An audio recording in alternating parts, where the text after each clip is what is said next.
Welcome to the Table Talk Biz Edition show. I'm your host, Camila Baptista. Today, my guest is Stan Kors. Welcome, Stan. Thank you for having the time to be here today. And could you do a brief introduction on yourself and a little bit about your background, please? Of course, Camille. Appreciate you having me on. So I've been with Deloitte for just under a decade, and my journey here has been quite a lengthy one to some degree, but it's been a very fun ride.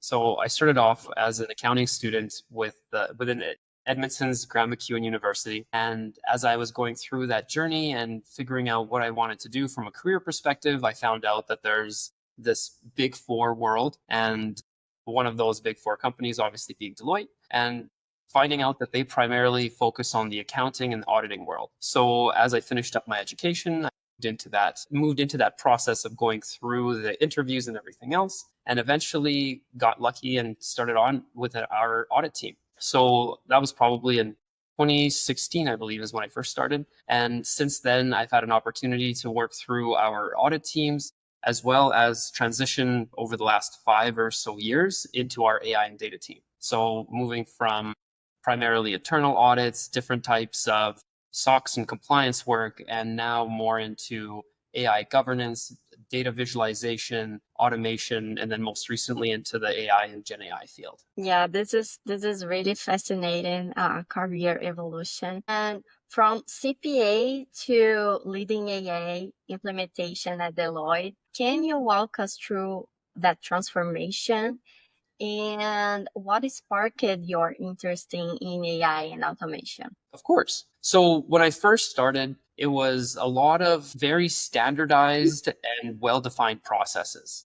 If you've experienced going through any of that audit journey yourself, a lot of it is find one particular control or one specific task that needs to happen from a financial governance perspective, and go through a very standardized process of gathering information, understanding that specific situation, and then determining if the company is compliant or if that process is compliant with whatever you're completing. So as I was going through that journey over my first couple of years, I noticed that it gets quite repetitive. Now, of course, you do get to test different types of controls and you get to provide opinions on different situations, but at the end of the day, you're always following that process of find the information, typically captured within some kind of system, extract it, put it into a template, and then provide your final verdict to say, this company is compliant or not. So as I was going through that journey, I noticed that there's opportunities to start saving time. And this was when RPA, robotic process automation, started becoming a bigger focus area. And even though I was still in audit, there was an opportunity for me to start playing around with some of these technologies. So one typical thing that most companies have to do is create status updates. And it's a pretty monotonous task, not very challenging, but it does need to happen because you need to provide regular updates to your leadership and explain how you're going through the journey, where challenges are, what kind of risks and action items need to happen, what have you. And as I was tasked with preparing some of these status updates over the years, I noticed that there's an opportunity to start automating this. So even before getting into this whole RPA world, there was a technology called Tableau. And a lot of other folks might have heard of Power BI. So just visualization platforms that allow you to take this data set and then create effectively a PowerPoint presentation or charts that you can actually dynamically change based on the conversation that you're having directly in a meeting. So this was my first foray into where our AI and data team really focuses now.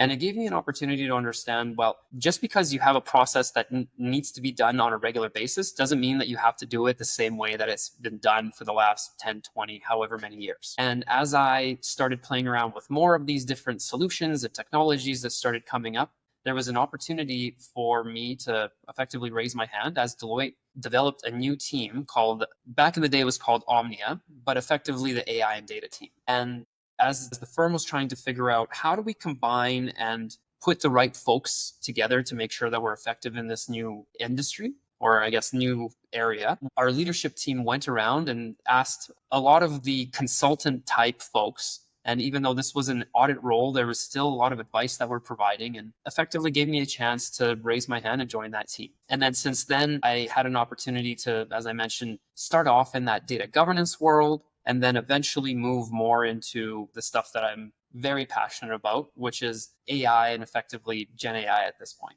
Yeah, that is amazing. And I believe that you are in a unique position where you understand both the technical possibilities and the business constraints. And how do you navigate those conversations where developers want to build something amazing, but it costs like 10, 100 million? And how do you talk with your clients about that and in terms of the cost of not solving that problem? That's a great question. And I think that as organizations start looking at these AI use cases, especially with the release of ChatGPT, Google Gemini, Anthropic's models, and all of these other Gen AI systems, the process of development is becoming a lot cheaper. So historically, when you looked at, let's say, an ERP implementation, and this might be something like SAP or Oracle or one of these massive platforms that pretty much govern all of the information that your organization needs, those implementations would be very expensive and very time consuming to go through that whole journey. And even using traditional machine learning or AI systems, you would need tons of data and you need to clean it and make sure everything is perfect if you're trying to get very accurate results. But what we've noticed with going through the journey with Gen AI products like these Chat GPT tools, or another popular one for developers specifically is GitHub Copilot, that there's an opportunity to get value or at least prove ideas very quickly. Instead of having to spend the $100 million budget or setting aside a large amount of money, there's an opportunity to try things in a very small, controlled environment and do a proof of concept, and potentially within, say, weeks instead of months or years, understand, is there really value in this idea? Can we see that using AI, currently available technology, we can start to create some additional ROI or some measurable value from this solution? Or do we put it back on the shelf and focus on a new idea? So I find that as this technology and as the development process is moving faster, our job as the consultant in the room is more important to be a translator. And it's explaining and helping our clients understand that there's very specific niche situations where these technologies make a really good impact or make a very good use case to try out or test. And as our business counterparts start to understand that, then they are better at identifying the right use cases to bring forward. And I think that's a very important component of this, is creating a very clear tie between the business people as well as the developers who are interested in building all of these new shiny tools. Yeah, yeah. And looking at the broader ecosystem, where do you see like the biggest opportunities for innovation? Even they are for smaller, medium business, but it could make a significant impact in their business. That's a great question as well, and I thought about it for a bit. I think there's two ways to approach it. One is finding use cases that have a large number of people and completing simple activities or something that's very repetitive. So one concept that often comes to mind is call centers, right? A lot of questions that come through a call center would be quite standardized if you think of a telecommunication company, right? You have your cell phone, and a lot of the typical questions you would get are, how do I reset my password? How do I find out what my balance is? I need to add a new user. And a lot of these processes are very standardized and they have a very clear intent in terms of what the user is asking for, as well as a very clear path for a solution. So finding other opportunities where there's a lot of people doing repetitive activities, that's a massive area for automation and AI in general, especially now that we're getting these models that are able to have a conversation with a human, and it's not you forced to click down a decision tree or one of those old school chatbots that you often see on websites. And so this is very, very broad application use cases, but it's all about volume. On the Okay. other side, I think it's about finding niche areas. So for instance, if you are an accountant or an actuary or some very specialized type of engineer, there's probably opportunities to find targeted processes that can now be enhanced with automation or AI.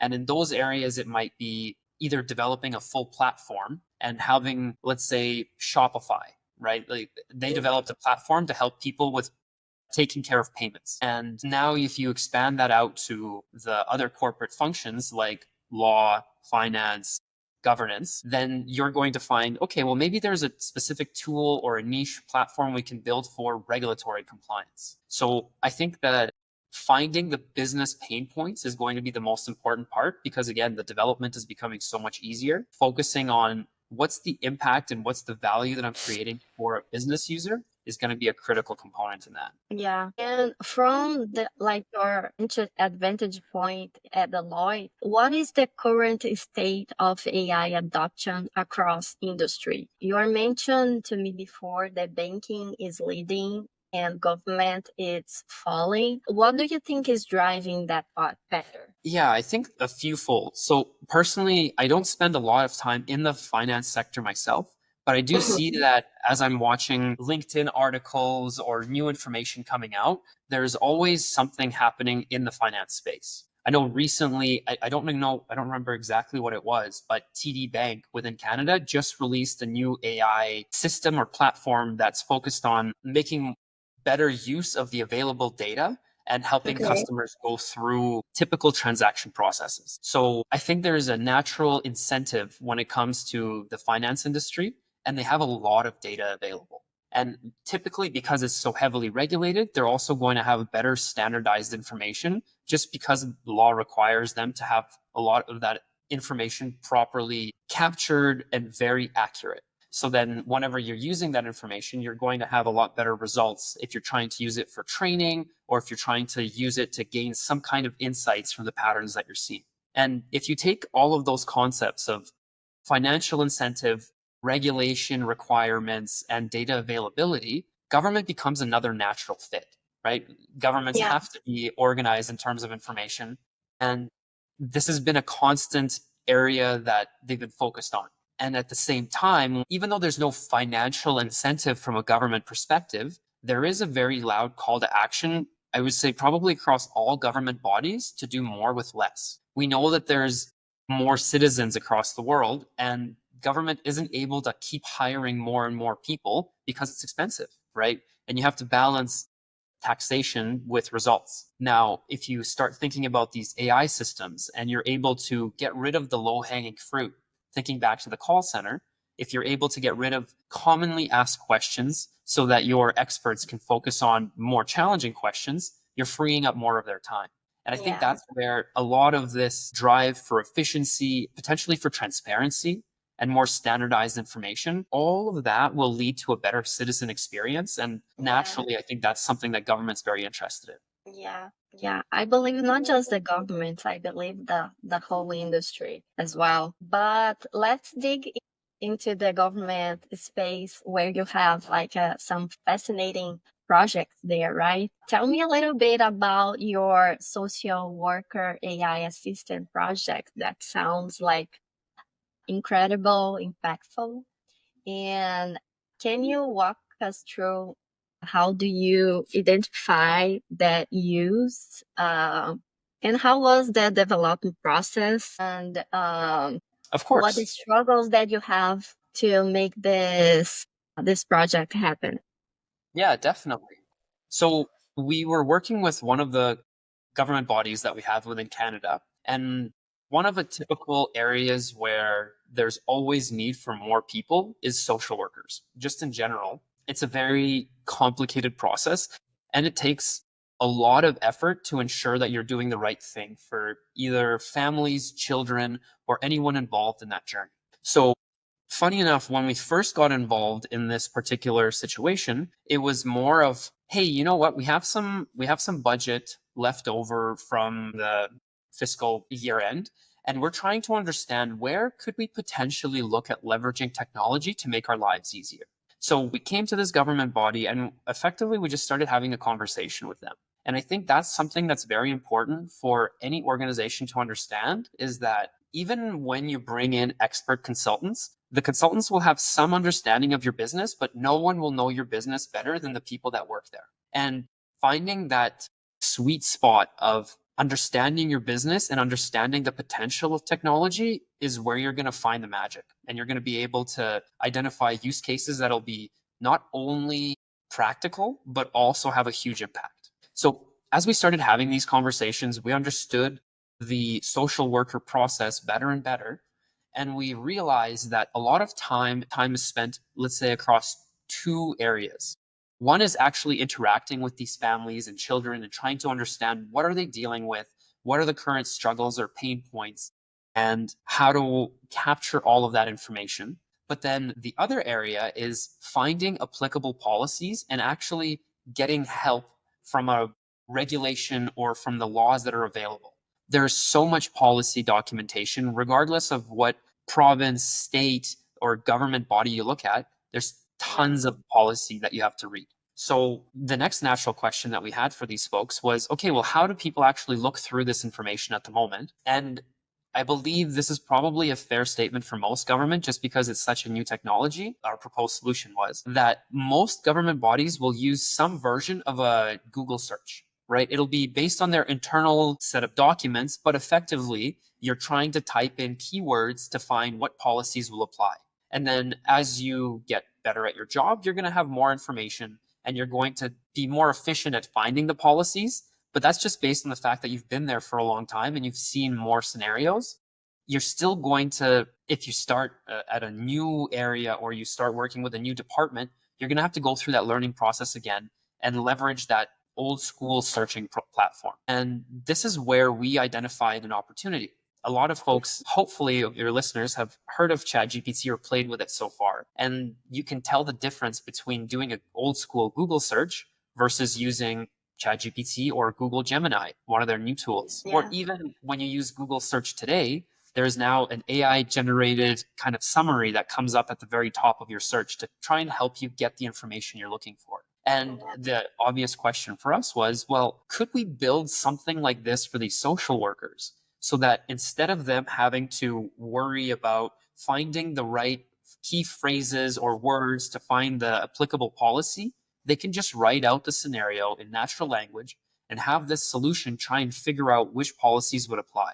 And effectively, this was the solution that we built out for them. And it probably took us, let's say, 3 months of development, but the process itself took about a year. And the interesting part is you also mentioned pain points.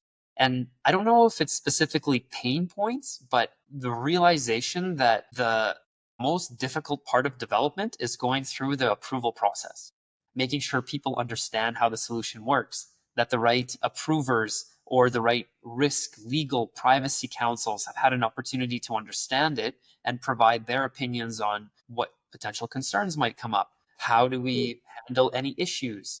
And all of this is actually what takes most of the time when it comes to developing a proof of concept, or even these days, right? We can do it in a month in some cases, but making sure that everybody is happy, that I found has been an eye-opening experience of taking a lot of time. Yeah, yeah, for sure. And how do you overcome that? I think there's a big education component that needs to come into place, and realizing that not even just government, but organizations in general will need to revisit their existing processes to understand how do we ask the right questions to make sure that we're not putting our business in jeopardy or adding any unnecessary risk to our operation, but also not stifling innovation.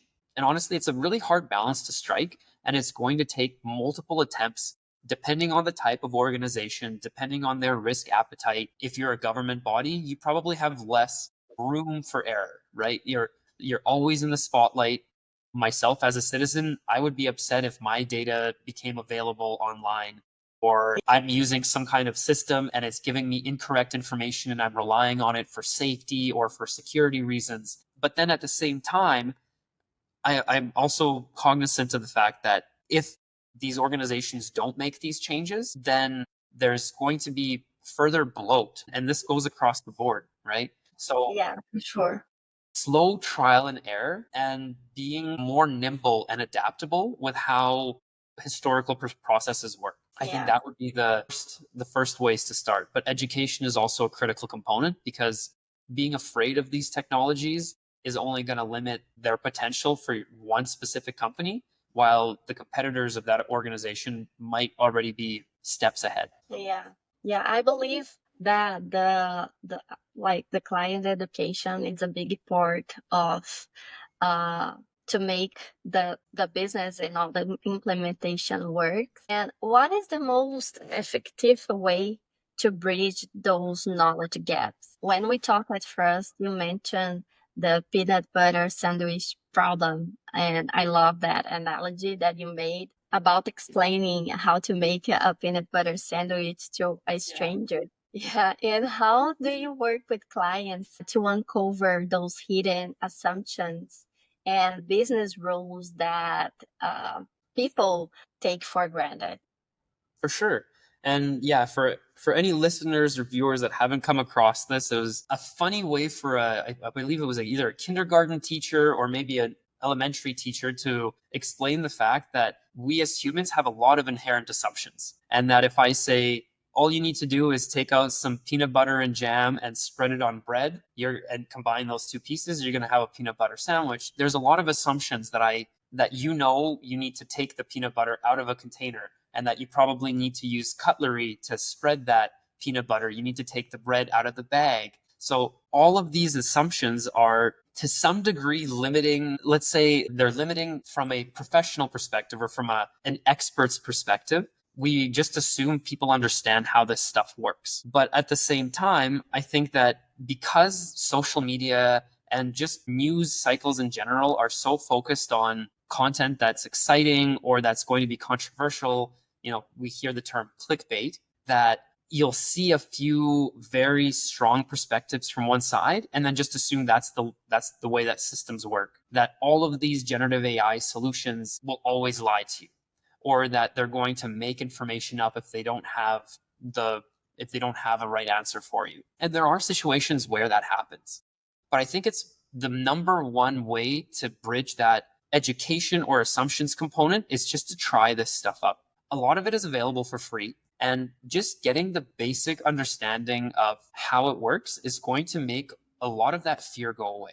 Even if we think about something as simple as a cell phone, I actually have no idea, for as nerdy as I am, how this thing works, right? There's so much technology that goes into that little, whatever, 3 by 7 inch piece of plastic that is required for me to be able to press the numbers and be able to call my mom and find out how she's doing, or to be able to send an email about my work or something else.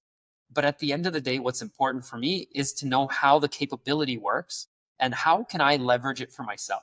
And to some degree, I also have to rely on organizations and experts in the field to do the right thing and know how the technology works so that my information wouldn't be made available. And I think there's a fine balance to find in there between trying and going through the iterations of testing and failing and looking for the right opportunities of how to leverage this technology, but then also relying on the fact that if you're using a reputable product, let's say from one of the hyperscalers like Google, Microsoft, Amazon, they're going to put in the work from their experts to make sure that this technology works. And of course, there's going to be mistakes along the way, but not trying is what's going to hold companies up. So it's important to say, to be comfortable with failure as you're going through that journey. Yeah, yeah. Working with various consulting firms on the different niche, I'm seeing some patterns in AI adoption that for firms, business, they are scaling faster and growing faster are those to be adapting AI and automation in their business, rather those they are really resistant to that. And what is your take on that? Yeah, that's a very accurate point. I think a lot of companies are going to go through that rapid innovation period right now. And there's a very important level of partnering with the right players, right? As I mentioned, there's the hyperscaler market. Then at the same time, there's also a whole group of implementers or consultants, companies like Deloitte, PwC, Accenture, IBM, that will go in and provide their expertise when it comes to um, ensuring companies are making the right decisions as they're going through this innovation journey. But at the same time, there's an important level of business expertise that needs to be available. And that might come from your organization, or it might be from industry experts that are just working as professionals after 20 years in a particular field or in a particular vertical, in a particular vertical, and bringing together those several folks and several capabilities or skill sets is what's going to enable companies to be more effective. And it goes back to that combination of business expertise and technical expertise to find those opportunities. Because the companies that have gone through that journey typically do move a little bit faster because the ideas that they're prioritizing are usually ones that are possible.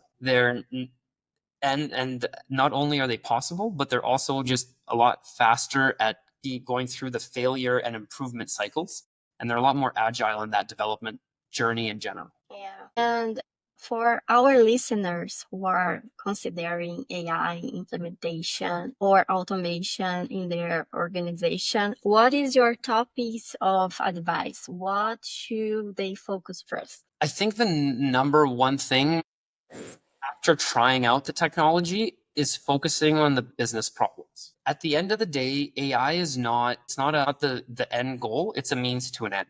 So how can you leverage AI to enable you as opposed to just plug AI everywhere? I remember coming across this meme where it's pretty much a bar of soap, and then on top of it they stuck a soap dispenser, and it's pretty much trying to communicate the fact that, yeah, look, this is how a lot of companies are implementing AI. So if you've come across any massive IT or applications or software, they're probably adding some version of AI to their platform at the moment. And it's going to allow you to use natural language to interact with the platform. But at the end of the day, it's trying to solve a problem. If I'm thinking of being a bookkeeper or let's say someone that needs to process invoices, fundamentally, I don't care if it's AI that's going to do it, if it's automation that's going to do it. I just don't want to do it. I want to be able to look at the final state of the invoices and give me the invoice, the receipt, the purchase order, maybe the contract, and put all that information in one place so myself as a human can go and validate it and make sure that it's accurate.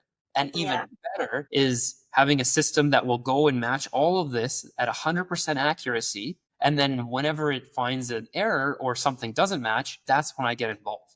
And it goes back to that, get rid of all the low-hanging fruit tasks so that I can focus my time and energy on things that are more useful. So starting off with business problems, I think that's the most critical thing. But after you've identified that business problem, trying and failing fast is going to be the second most important component. And clearly defining, what does success look like? Are we looking for 100% accuracy out of the gate? If you are, then you might have a harder time getting use cases approved. I know that as we built this, the social worker chatbot solution, we often faced a question of, okay, well, it's only 85% accurate. And then the counter question is, okay, well, 85% accurate in comparison to what, right? If we're saying arbitrarily we need it to be 100%, then yes, it's only 85. But then if you compare it to how do humans do it now, how accurate are humans by themselves? And how quickly do they go through that journey of getting to 100%? Are we comparing the solution against a human, or are we comparing the solution against that outdated Google search functionality, right? It's asking these questions and understanding, what are we truly trying to solve for? And coming back to the business problem. Is the business problem the fact that humans are fallible? Or is the business problem that humans are currently using technology that's where there's better things available? So those are, I would say, the three things. Find the business problem, try and fail fast, and make sure you really clearly understand what are you actually solving for. Yeah, I love it. I love it. And looking ahead for the next few years, what AI capability or trend are you most excited about? So there's right now the big focus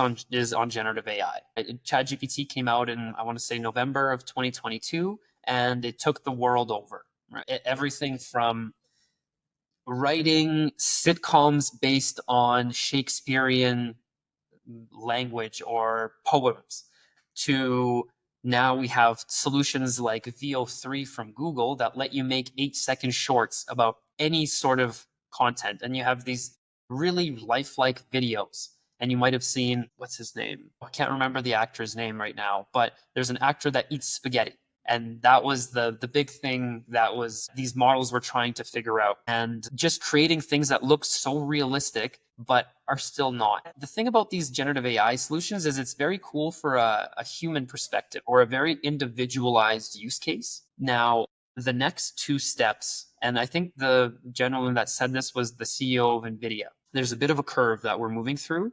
The next area is going to be known as agentic AI. And this is where these AI systems will be truly autonomous. Now, it's probably not in the next 3 to 6 months. It's probably, like you said, a year or two ahead. But being able to combine various data sets and logic and the ability to reason to the best that these machines can, at the end of the day, they're still detecting patterns. But finding those opportunities where you can truly have an end to end process that doesn't require humans in the loop.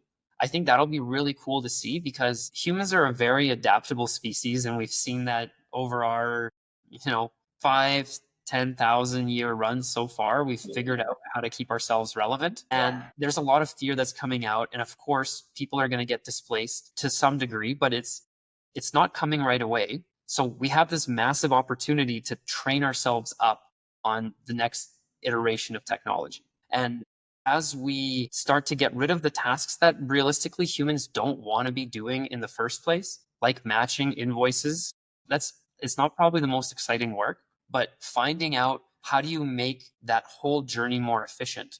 Or can you reinvent the whole process of invoicing and get rid of it fundamentally and create a new platform or system or way that humans and organizations interact so that they can make all of this more efficient? I think is going to be a very exciting area in that agentic space. Yeah, yeah. This if this happens, I think it will be huge. Something like out of like will be like when they start with ChatGPT will be something that will change business relationships forever, I believe. Yeah, Totally. Yeah, yeah, yeah. And I think that even though we look at these models right now and I feel like you're talking to a human sometimes, when I talk to true data scientists and experts in this field, they often tell me, Stan, listen, these, even though they might be doing these fancy tests and scoring so incredibly well, at the end of the day, they're not that smart yet, right? yeah, It's again, it's all about pattern recognition. And I love this one phrase that I usually use in my presentations is my partner and I are so in tune that we finish each other's sandwiches, right? yeah, And a lot of people assume sentences, and that's true, but this is how these models work. Based yeah, on the information that's been provided so far, what's the most likely next word that'll make sense? And even though that's a very cool trick or capability, it's not true intelligence yet. So there's still a huge step that needs to happen from these models before we can consider artificial intelligence truly something that replicates a human. And I think that's an important thing for people to consider is even though they're fascinating, they're still quite limited to what they're able to do. But yeah, as this technology improves and as we're able to connect more components together, there's an opportunity for us to just become so much better educated and yeah, get information from that's always been out there, but making it more readily available and trying to help us understand how do we find a value to our passions? And how can we take an idea from something that we've thought of to something that we can play with in hours as opposed to in weeks? Or even if you're not a developer or a coder or someone that has any IT expertise, now you can use platforms like Lovable and Cursor and Replit to build these websites and see, okay, well, you know what? This is actually kind of cool. Maybe I will yeah, put some money behind this and maybe I will pay someone to build this thing out and do it properly. But now every human has this capability for sometimes like 25 bucks a month to try this stuff out and just see what's the potential behind this idea that's been gnawing at me for years. yeah. That's true. I agree completely, and it's really exciting to see what is coming next. Right? It's really like sometimes I get a little bit too excited, like to see what it's going to be like the next trend, the next available tool, the next thing that will help us more to save time, to grow, to increase revenue to anything that we desired, actually. Yeah. I love that. Yeah. Yeah.